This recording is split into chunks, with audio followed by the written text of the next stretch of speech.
So as a facilitator, you have access to a couple of additional customization features. One of those features are actually something that you might require on the fly.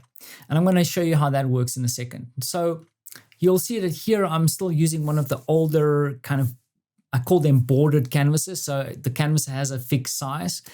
And maybe you, I know you're an expert, you're running an awesome session and you start seeing that the canvas is too small, people are generating ideas, I need more space. Now, as a facilitator, what you can do is you hover over the edge here, a little double-sided arrow will appear and you can then change the scale and size of this, this canvas on the fly. That's an awesome way to just adjust the sizing based on the content that people are creating.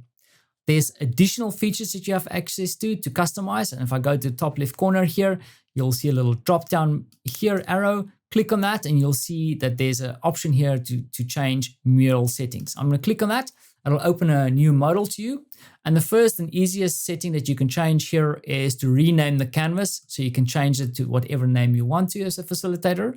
The second element here is related to the new user interface. If you toggle that on and off, you'll go to the old look and feel of the elements on the canvas, or like I'm doing now, I'm using the new user interface elements. The third element here is related to the paper color of a specific canvas. So you can switch that on and off and change the color of the canvas if you so want to do that. Then you can also explore the sizing of the canvas that you want to use.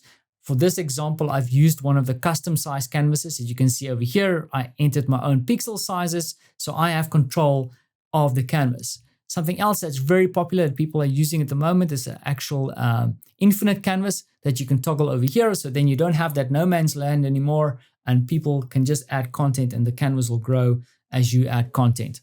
The other control you have to customize things slightly is also the sound or the chime that the timer will play when it runs out of time. I'm going to show you how the timer works in a second, but you can adjust the chime here by selecting one or three chimes. So the one that I usually use is the travel chime, but you can change it to an animal or to one of the music instruments and you can have a listen to what that sounds like over here.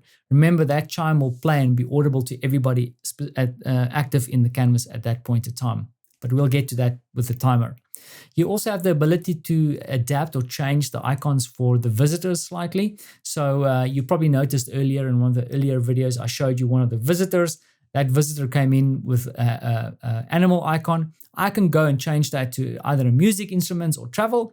And then if you want to have a quick look at what these icons look like and what is available to you, you can click down here and here is a list of icons that are available to the users coming in. There is times that you want to be sensitive about which icons you want to use. So this is a great way to review that when you set up and customize your platform. So that is some of the easy and quick to use features that are available to you as a facilitator.